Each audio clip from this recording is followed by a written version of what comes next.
So we all know meditation is very important and it's a very powerful practice. But why? I'm going to share that with you in this video. Here's what you have to understand. Very rarely does a person get to be in the present moment. People are almost never in the present moment. Some life events happen where the ego will soften and quiet down, and a person will be in the present moment. Maybe the birth of their child, maybe a celebration with the family, and they're genuinely listening to the conversation. They're genuinely present in the moment, and they're not in their mind. Maybe time they spend with their children, time walking in nature. It's not very often. It's glimpses of it. For most people, it's glimpses of it. Do they get to be in these states where they're in the present moment? And meditation is one of the practices that can bring you in the present moment consistently. One of the only things that can do that, really. Well, if you find something you love to do, right? So like surfing, writing music, coding, that can pull you into the present in what you're doing. And then we call that flow state, where you're so into what you're doing, the ego quiets down and you become what you're doing. You're embodying pure being. But that's rare for most people. Unless you have really experienced flow state, or you've experienced a meditative state in which your ego has gotten so quiet that you can just be without your mind bombarding you all of those thoughts, then most people never experience that. So the reason meditation is so powerful is because it's a way to access that state. It's a way to consistently get to a place where the mental construct that you believe is you, the ego construct, can quiet, and you can sit without a thought in your head. Like that. And this is very rare for most people, even in meditation. It can take a while to get to that state. Now, for me, I can just close my eyes and I'm instantly in that state. So I don't need to do a guided meditation. I do guided meditations if I want. It depends on the flavor. I don't not do them. I can do them, but I don't have to do them. I can do micro meditations. I can meditate for 30 seconds, 15 seconds, however long I want. And the reason is that I can just close my eyes and be in that state is because of a spiritual awakening that happened to me. And I believe that really helped me to habituate to a level to tinnitus where I virtually never hear it. So I'll explain to you what it's like for a spiritual awakening.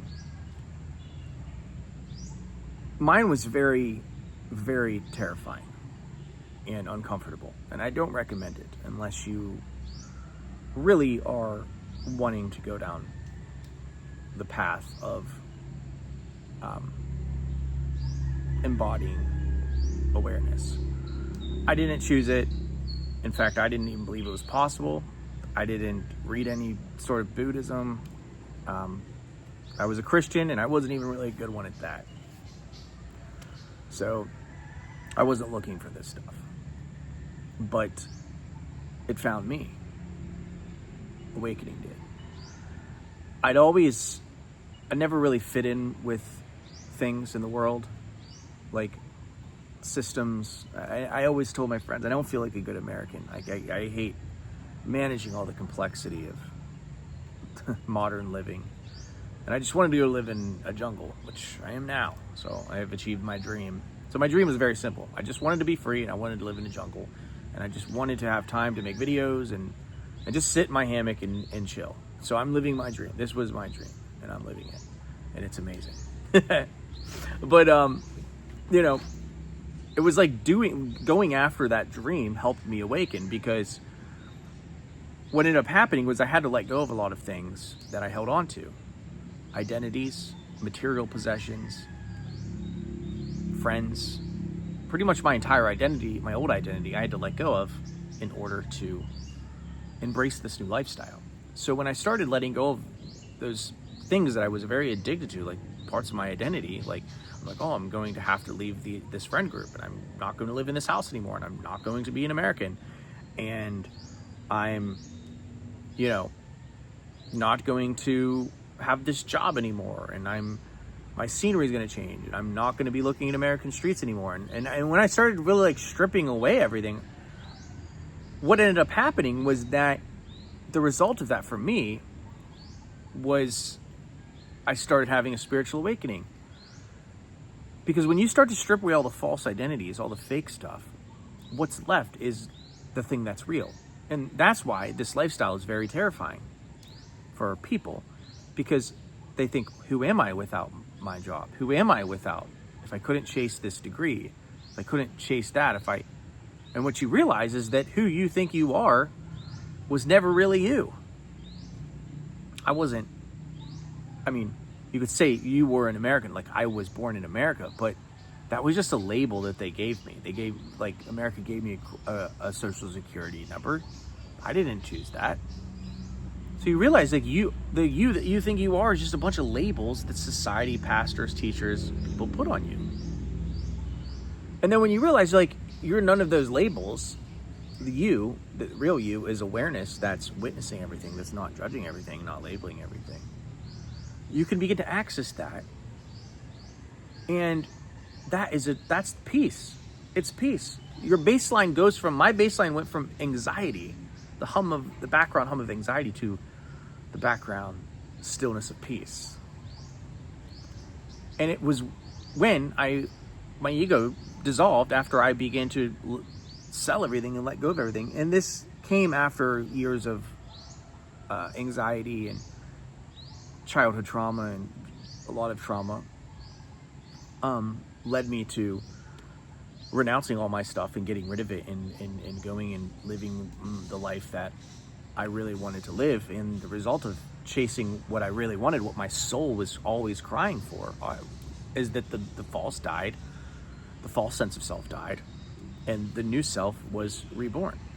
And after that, because I habituated to tinnitus really well up into that point. So I was already habituated. So if you think, do I have to have this crazy spiritual awakening and all this mystic stuff to habituate to tinnitus? The answer is no, you do not. Okay, you do not. So I'm not telling you that. I'm just explaining to you my story, what happened. So I just wanted to add that in there. So don't think that I'm telling you need to have a spiritual awakening. In fact, I would recommend most people don't, unless they're really ready for it, because it's intense and it's life-changing. It's extremely beautiful. However, it requires you to let go of a lot of things that a lot of people don't want to let those things go. So anyway, what I'm saying is that after the spiritual awakening, I really started to begin to see tinnitus as just another construct of my ego. And so when I let everything else go, I was able to just completely let that go. And I just was like, wow, how did that bother me for so long? Like, it's a sound. Like, it perplexed me. Like, it perplexed me that I even spent 1 second worrying about it. Like, that I even worried about it at all. And so when I tell people this is how you cure bothersome tinnitus, I'm literally saying, because I was on that side of it, I was stuck in it.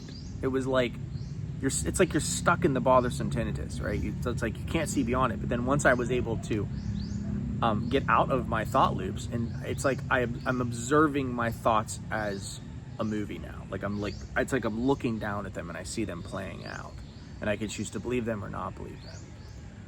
But whereas before the spiritual awakening, you're stuck in your thoughts and you can't it's almost like you can't tell if they're real. Like, you believe that they're you. You believe they're real. If a thought comes into your head and tells you that you have tinnitus and you're doomed, you believe it. You believe it wholeheartedly. And I did too. And that's how I know that I'm like looking, it's like I'm on the other side and I'm looking and I'm telling you, it's not hopeless.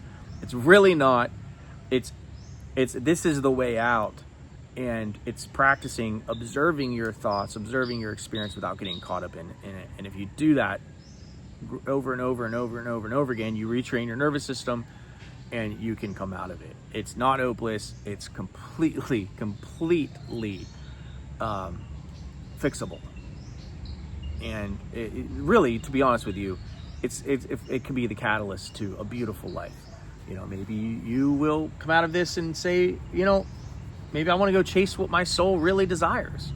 Maybe I want that radical life. You know, I want to feel alive every day. You know, I don't want to be feeling like I'm dragging a dead corpse around. Like, that's how I felt before. You know, I worked dead end jobs. My life, I was pretty much dead, like spiritually and mentally. Like, I was just on autopilot, going through the motions. Like, I'm like, how did I go from being a kid who was just full of so much passion to, like, now I'm just like, get the hell off my lawn. That was really it for me. I was like, you know, there has to be more to life. There really does. So that's when I started selling all my stuff and chasing after what my heart really wanted, my soul really wanted. Result of that was a spiritual awakening. And after that, I was like, oh my gosh, tinnitus is just so curable. It's so treatable. Like, you don't have to be bothered by it at all. Like, you can achieve your silence again. Like, it's so doable. It's so possible. And, you know, I know that now. So that's why I make these videos. But anyway, that's the power of meditation, is that it can get you past where you're at with the bothersome tinnitus. And I wouldn't say it if it wasn't true. Anyway, if you want to work with me, hit the link below. Make sure to smash the like button. Make a comment, because I like reading them. I'll talk to you later. Peace.